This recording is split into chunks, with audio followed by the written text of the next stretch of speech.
Karon mao ang Domingo sa Pasyon, Domingo sa Lukay. Karong adlawa, atong gisaulog ang pagsulod ni Hesus sa Jerusalem diha sa iyang mapaubsanong pagsakay sa usa ka asno.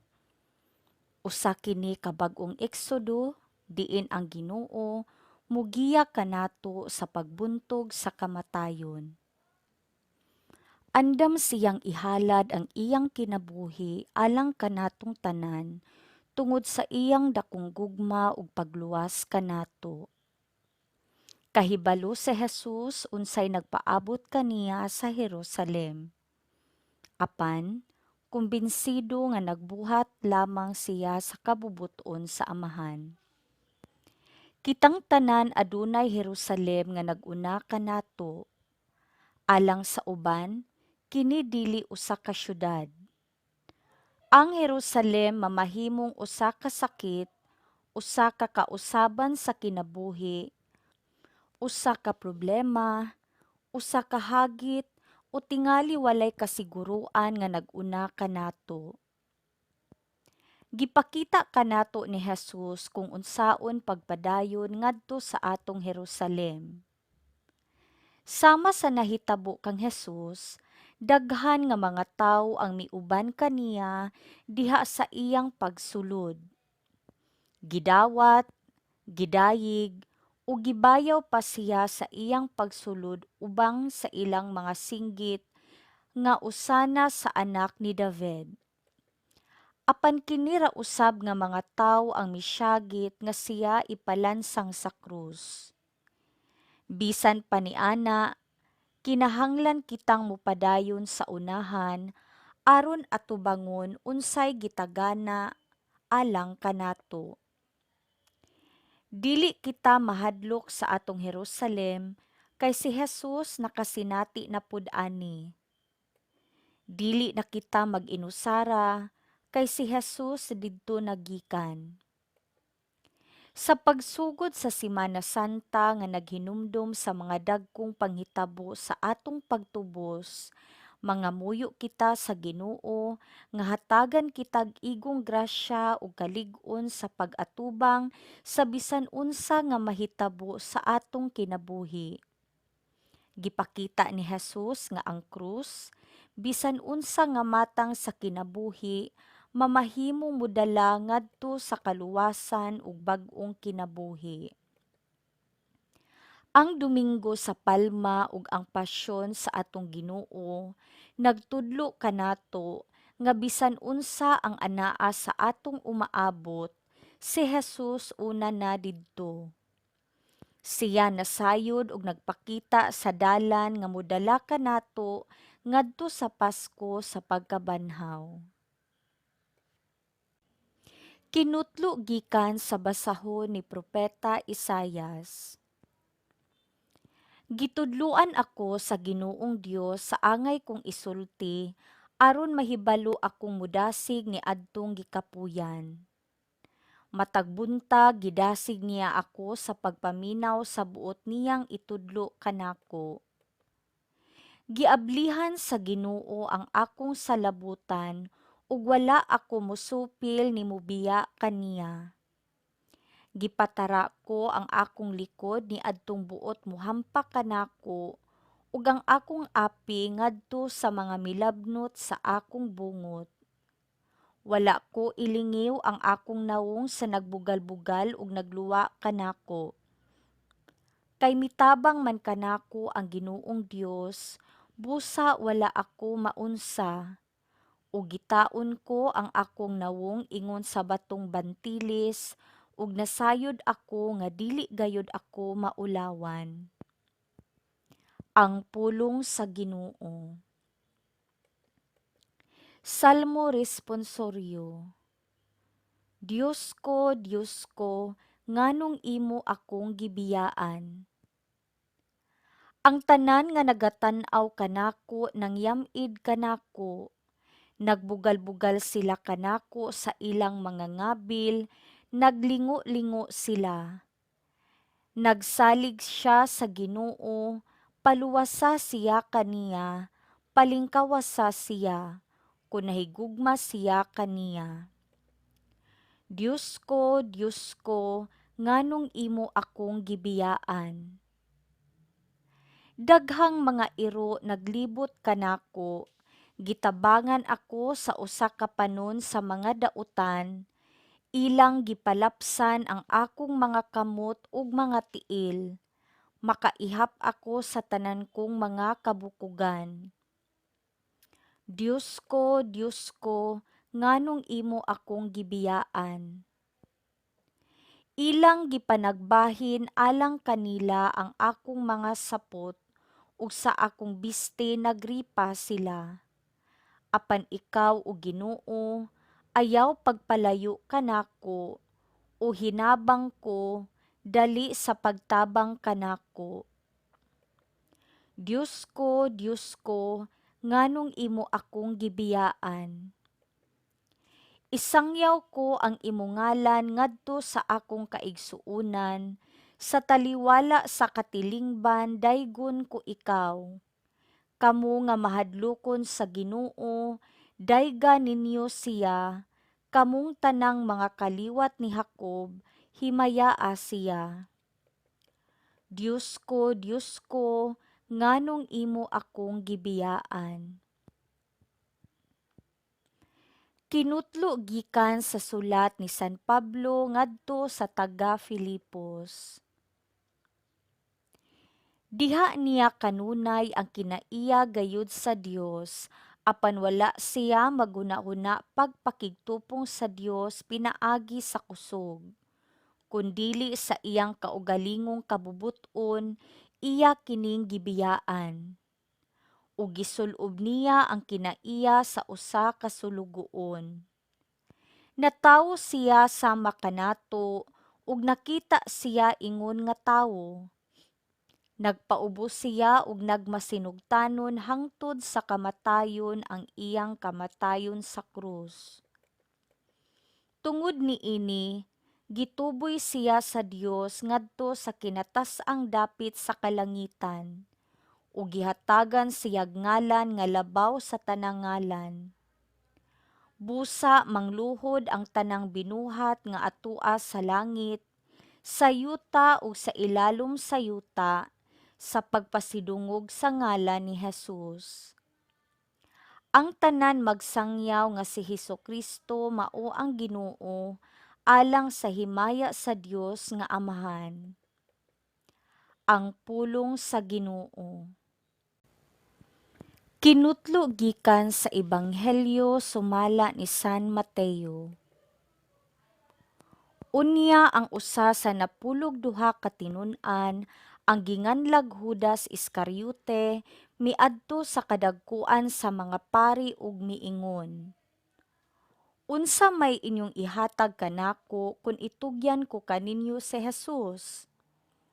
Miihap sila og katloan ka salapi nga sinsilyo ug gihatag kaniya. Sukad ni adtong adlawa, si Judas nangitag maayong higayon sa pagbudhi kang Jesus. Sa unang adlaw sa pangilin sa pan nga walay patubo, ang mga tinun-an miadto kang Jesus ug nangutana kaniya, "Asa man nimo ipahikay kanamo ang panihapon sa pangilin sa pagsaylo?" Si Jesus miingon kanila, "Adtuan ninyo ang usa ka tawo didto sa syudad ug ingna siya. Ang magtutudlo nag-ingon, miabot na ang akong oras. Ang akong mga tinun-an ug ako magsaulog sa pangilin sa pagsaylo didto sa imong balay." Ug gibuhat sa mga tinun-an ang giingon ni Jesus kanila ug gihikay nila ang panihapon. Sa pagkagabii, si Jesus ug ang napulog duha ka tinun-an mitambong sa kan-anan. Ug samtang nangaon sila, miingon si Jesus, "Sultihan ko kamo, usa ka ninyo magbudhi kanako." Nangaguol pag-ayo ang mga tinun-an ug ang tagsa-tagsa kanila nangutana kaniya, "Ginoo, Ako ba ang gipasabot mo? Si Jesus mitubag, ang nagtuslo sa pan uban kanako niining panaksan maoy magbudhi kanako. Ang anak sa tawo mamatay sumala sa giingon sa kasulatan, apan alaot siya nga magbudhi sa anak sa tawo. Maayo palang untag wala na siya matawo. Si Judas ang mabudhion miingon, magtutudlo, ako ba ang gipasabot mo? Si Jesus mitubag, giingon mo. Samtang nangaon sila, mikuha si Jesus og pan, nagpasalamat sa Dios ug gipikas-pikas niya kini ug gihatag sa iyang mga tinun-an. Dawata ninyo kini og kan-a, miingon siya. Kini ang akong lawas. Unya gikuha niya ang kupa, nagpasalamat sa Dios ug gihatag kanila. Imna kini ninyong tanan, siya miingon. Kini mao ang akong dugo nga naglig-on sa kasabutan, ang akong dugo nga giula alang sa daghan aron sa pagpasaylo sa mga sala. Sultihan ko kamo, nga dili na gayud ako muusab pag-inom ni ining maong bino hangtod sa adlaw nga moinom ako sa bag-ong bino uban kaninyo didto sa gingharian sa akong amahan. Unya nag-awit silag usa ka awit sa pagdayeg sa Dios ug nangadto sa bungtod sa mga olibo. Unya miingon si Jesus kanila, niining gabhiuna kamong tanan managan ug mamiya kanako, kay ang kasulatan nag-ingon, patyon sa Dios ang magbalantay ug magkatibulaag ang mga karnero. Apan tapos ako mabanhaw, muuna ako kaninyo sa Galilea. Si Pedro miingon kang Jesus, dili gayud ako mobiya kanimo bisan pagbiyaan ka sa tanan. Si Jesus miingon kang Pedro, hinumdumi kini, sa dili pagani mutuktugaok ang manok karong gabii, ilimod mo na ako sa makatulo. Si Pedro mitubag, dili ko gayud ikaw ilimod bisan pagpatyon ako uban kanimo. Ug tanang tinun-an nanumpa usab sa ingon. Unya si Jesus kuyog sa iyang mga tinun-an, miadto sa usa ka dapit nga ginganla Getsemani ug miingon siya kanila. Panlingkod kamo dinhi samtang moadto ako didto ug magampo. Gidala niya si Pedro ug ang duha ka anak ni Zebedeo. Ug mibati siyag dakong kaguol ug kahingawa ug miingon siya kanila. Hilabihan ang akong kasubo nga daw mamatay ako. Pabilin kamo dinhi ug pagtukaw uban kanako. Ug milakaw siya sa unahan ug mihapa sa yuta ug nagampo nga nag-ingon, amahan ko, kun mahimo, kuhaa kanako kining kupa. Apan dili ang akong pagbuot maoy matuman, kundili ang imo. Unya mibalik siya ngadto sa tulo ka tinun-an ug nakaplagan sila nga nangatulog ug siya miingon kang Pedro, ngano man nga kamong tulo wala makatukaw uban kanako bisag usa lang katakna. Pagtukaw kamo ug pagampo aron dili kamo madaog sa panulay. Andam ang espiritu, apan luya ang lawas. Ug mibiya si Jesus pag-usab ug nagampo. Amahan ko, kun imo gayong ipainom kanako kining kupa, matuman ang imong pagbuot. Ug mibalik siya pag-usab ug ang mga tinun-an nakaplagan niya nga nangatulog gihapon kay katulgon man sila kaayo. Mibiya si Jesus kanila ug nagampo sa ikatulong higayon sa samang mga pulong. Unya mibalik siya ngadto sa mga tinun-an ug miingon, nangatulog ba gihapon kamo og namahulay? Miabot na ang oras nga ang anak sa tawo itugyan ngadto sa kamot sa mga makasasala.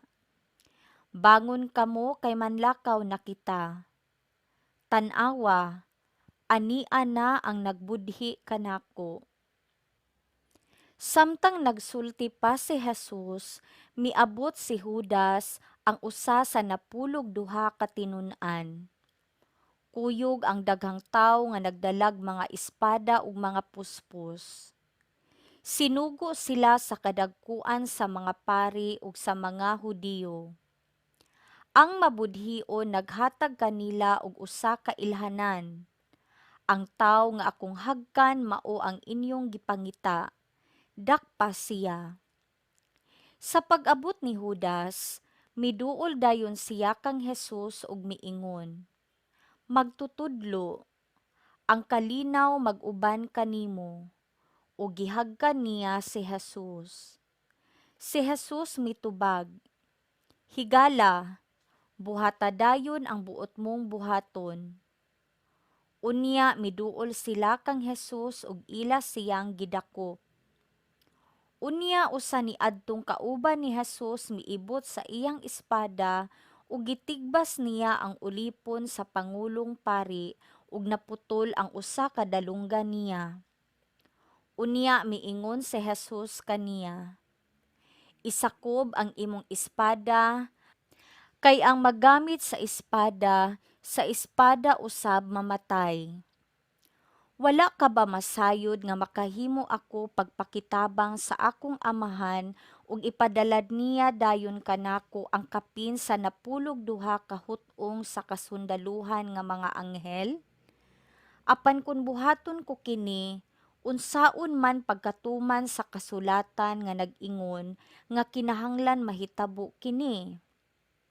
Unya miingon si Jesus sa mga tawo, tulisan ba ako nga kinahanglan magdala pa kamog mga espada ug mga puspos sa pagdakop kanako?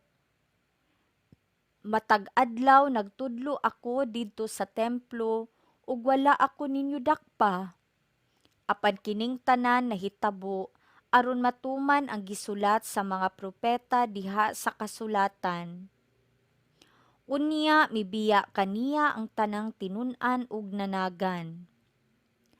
Gidala si Jesus sa mga tawo nga nagdakop kaniya ngadto sa balay ni Caifas, ang pangulong pari, diin nagkatigom ang mga magtutudlo sa balaod ug ang mga punuan sa mga Hudiyo. Minunot si Pedro nga nagpaantaw hangtod sa hawanan sa balay sa pangulong pari. Unya misulod siya sa hawanan ug milingkod uban sa mga gwardya aron mahibaluan niya unsay sangputana niining tanan. Ang kadagkuan sa mga pari ug ang tibuok hukmanan naningkamot pagpangitag ikabutang-butang nila batok kang Jesus aron mapatay nila siya. Apan wala gayud sila hikaplagan bisan daghang tawo ang miadto ug nagsugilon og mga bakak mahitungod kaniya. Sa katapusan, may duha ka tawo nga miduol ug miingon. Kining tawhana nag-ingon, makahimo ako pagguba sa templo sa Dios ug pagpatindog niini sa 3 ka adlaw.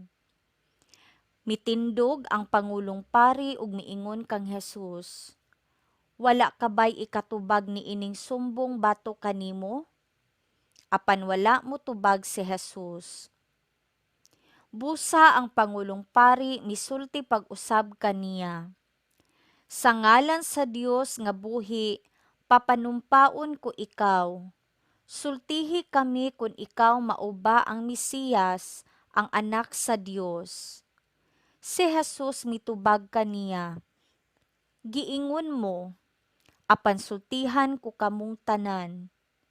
Sukad karon makakita kamo kanako sa anak sa tawo nga maglingkod sa tuo sa labing makagagahom sa tanan ug muanhi sinapnay sa mga panganod sa langit. Sa pagkabati niya niini, gigisi sa Pangulong Pari ang iyang bisti ug miingon, "Dakong pasipala, wala na kita magkinahanglag dugang pang mga saksi. Dinhi karon nadungog ninyo ang iyang pagpasipala. Unsay inyong huna-huna?" Ug sila mitubag, "Sad-an siya og kinahanglan patyon." Unya gilud-an nila ang iyang nawong ug ilang gibunalan siya ug kadtong misagpa kaniya miingon, "Tagnaa Mesiyas kun kinsay nagsagpa kanimo." Si Pedro naglingkod sa gawas didto sa hawanan sa diha nga usa sa mga sulugoong babayi sa Pangulong Pari miduol kaniya ug miingon, "Ikaw usab kauban ni Jesus nga taga Galilea." Apan gilimod kini ni Pedro at tubangan nilang tanan. "Wala ako makasabot sa imong gipanulti," mitubag siya. Ug unya migula siya sa ganghaan. May laing sulugoong babayi nga nakakita kaniya ug miingon sa mga tawo didto, "Kauban siya ni Jesus nga taga Nazaret." Apan gilimod kini pag-usab ni Pedro ug mitubag siya, "Ipanumpa ko nga wala ako makaila ni anang tawhana." Wala madugay, ang mga lalaki nga nagbarog didto miduol kang Pedro ug miingon, "Sa walay duha-duha, ikaw usa sa mga kauban ni Jesus. Ang imong sinultihan nagpaila niini." Unya nanumpa si Pedro nga nag-ingon, "Silutan paunta ako sa Dios kun namakak ako, wala ako makaila ni anang tawhana." Unya mitugtugaok ang usa ka manok ug nahinumdum si Pedro sa giingon ni Jesus kaniya. Sa dili pa mutugtugaok ang manok, ilimod mo na ako sa makatulo.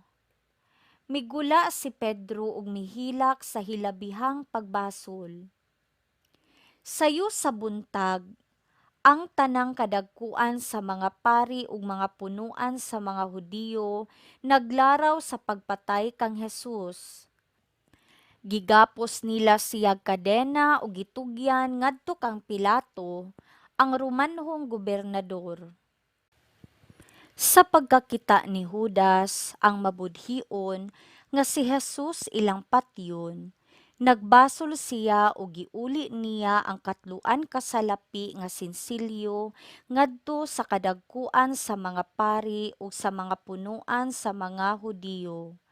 Miingon siya kanila, "Nakasala ako sa akong pagtugyan ngadto sa kamatayon sa tawo nga walay sala." Sila mitubag, "Unsa may labot namo ni ana?" Ug gisalibay ni Judas ang salapi didto sa templo ug mibiya kanila. Unya milakaw siya ug naghikog. Gipamunit sa kadagkuan sa mga pari ang salapi ug miingon sila, "Salapi kini nga bayad sa kinabuhi ug supak sa atong balaod ang pagtipig niini sa panudlanan sa templo." Tapos nila kauyoni, gigamit nila ang salapi pagpalit sa uma sa mamumuhat ug kulon aron himuon kini nga lubnganan sa mga langyaw. Busa kadtong umaha ginganlag uma nga gibayrag dugo hangtod karon. Busa natuman ang giingon ni Propeta Jeremias. Gikuha nila ang katluan kasalapi nga sensilyo, ang kantidad ug giuyunan sa mga tawo sa Israel nga maoy gibayad sa pagpalit kaniya ug gigamit nila kini aron pagpalit sa uma sa mamumuhat ug kulon sumala sa gisugo kanako sa Ginoo. Si Jesus nagtindog sa atubangan sa gobernador ug gipangutana siya sa gobernador, "Ikaw ba ang hari sa mga Hudiyo?" Si Jesus mitubag, "Giingon mo." Apan wala niya tubaga ang mga sumbong sa kadagkuan sa mga pari ug sa mga punuan sa mga Hudiyo. Busa miingon si Pilato kaniya, "Wala ka ba makadungog sa tanan nilang mga sumbong batok kanimo?" Apan wala mo tubag si Jesus, bisag usa ka pulong, busa natingala pag-ayo ang gobernador. Matag Pasko sa mga Hudiyo, nabatasan sa gobernador ang pagbuhig usa ka binilanggo nga pinangayo sa mga tawo. Niadtong panahona, may bantugang binilanggo nga ginganlag Barabas. Sa nagkatigom na ang mga tawo, nangutana si Pilato kanila, "Kinsa may inyong gusto nga akong buhian? Si Barabas ba o si Jesus nga ginganlag Mesiyas?" Kay nasayod siya pag-ayo nga ilang gitugyan si Jesus kaniya tungod sa kasina. Samtang naglingkod si Pilato didto sa lawak hukmanan, nagpadala kaniyag mensahe ang iyang asawa nga nag-ingon, "Ayaw pahilabti ka ng tawhana nga walay sala, kay gabii pinaagi sa damgo, nasamok ako pag-ayo tungod kaniya."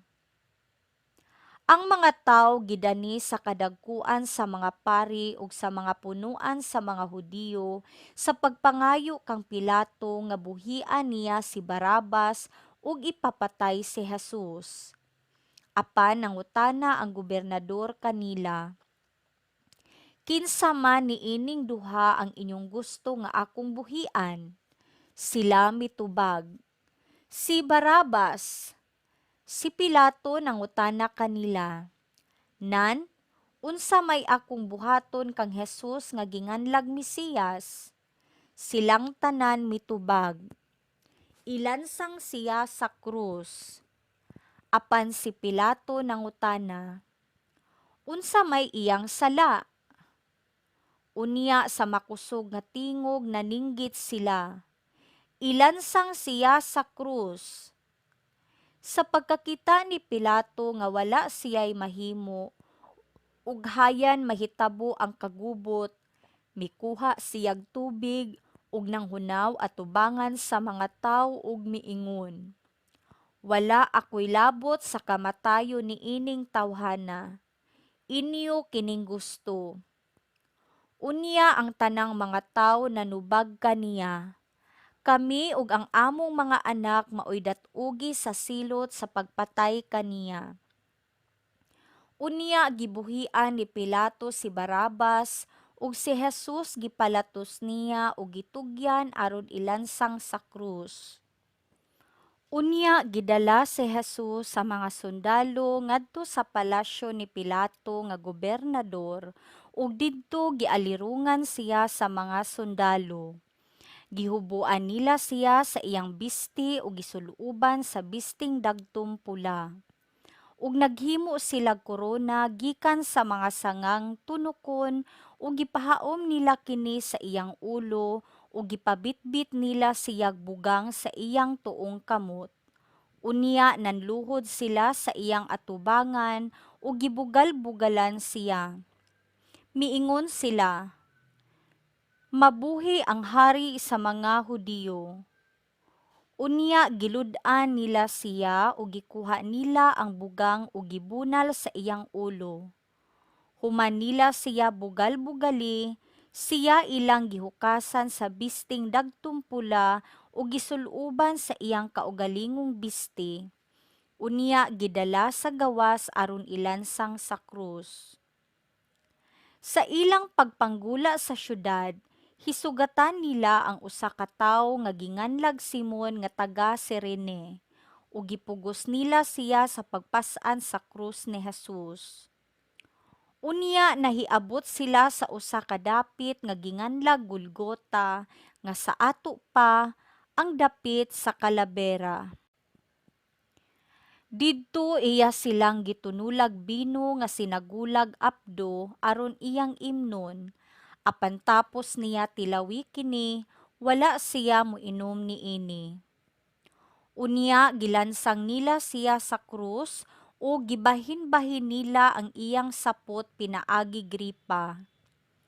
Human ni ana, nanlingkod sila og nagbantay kaniya.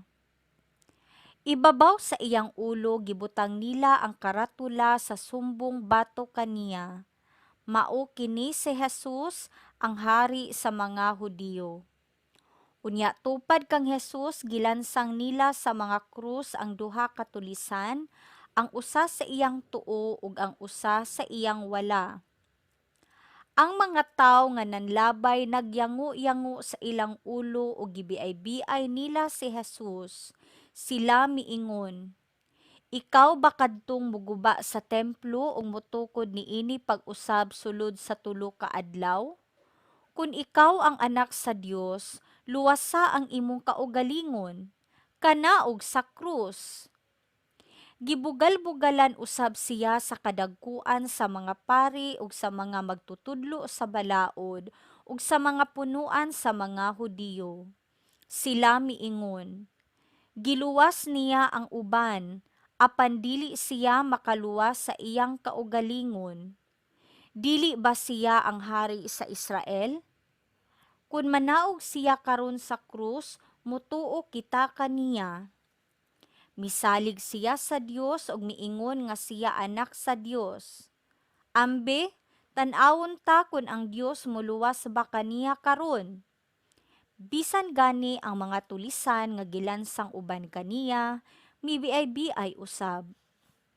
Sa pagkaudto, mitakyop sa tibuok yuta ang kangitngit nga milungtad og 3 ka oras. Sa pagka-alas 3, mituwaw si Jesus. Ile, ele, lema sabachthani, nga sa ato pa, Diyos ko, nganong gibiyaan mo ako. Ang ubang mga tawo nga nagbarug didto nakadungog kaniya ug miingon sila. Nagtawag siya kang Elias. Diha-diha usa kanila midagan ug mikuhag espongha nga iyang gihumod sa baratuhong bino ug gitaod sa tumoy sa usa ka bugang ug gitunol ngadto kang Hesus aron ipainom kaniya. Apan may miingon, "Ayaw una, tan-awon ta kun moanhi ba si Elias aron pagluwas kaniya." Unya si Jesus misinggit na usab ug namatay. Unya ang tabil sa templo nagisi gikan sa taas ngadto sa ubos, ug natay-og ang yuta, nangapikas ang mga bato, ang mga lubnganan nangaabli, ug daghang balaang tawo ang nangabanhaw. Nanggula sila sa ilang lubnganan, ug tapos mabanhaw si Jesus, miadto sila sa balaang syudad ug didto nakit-an nila sa daghang mga tawo. Sa dihang ang opisyal ug mga sundalo nga kuyog niya sa pagbantay kang Jesus nakamatikod sa linog ug sa tanan nga nahitabo, nalisang sila pag-ayo ug miingon, "Siya gayud ang anak sa Dios." Ug didtoy daghang babayi nga nagpaantaw pagtan-aw. Mikuyog sila kang Jesus sukad sa Galilea ug mitabang kaniya. Uban kanila mao si Maria Magdalena ug si Maria nga inahan ni Santiago ug ni Jose ug ang asawa ni Zebedeo. Sa pagkasawumsum na, miabot ang usa ka dato nga taga Arimatea nga ginganlag Jose, usa ka tinun-an ni Jesus. Miadto siya kang Pilato ug gipangayo niya ang lawas ni Jesus. Busa gikuha kini ni Jose ug giputos niya sa usa ka bag-ong habol nga lino ug gipahimutang niya sa iyang kaugalingong lubnganan nga bag-o pa lamang niyang gilungag diha sa usa ka bato. Unya giligid niya ang usa ka dakong bato aron pagsira sa pultahan sa lubnganan ug milakaw siya. Si Maria Magdalena ug ang laing Maria naglingkod didto nga nagtan-aw atbang sa lubnganan. Pagkasunod adlaw nga mao ang adlawng igpapahulay, ang kadagkuan sa mga pari ug ang mga Pariseyo nakikita kang Pilato ug miingon sila, "Sir, nahinumdum kami nga sa buhi pa kadtong bakakon," miingon siya. "Mabanhaw ako sa ikatulo ka adlaw.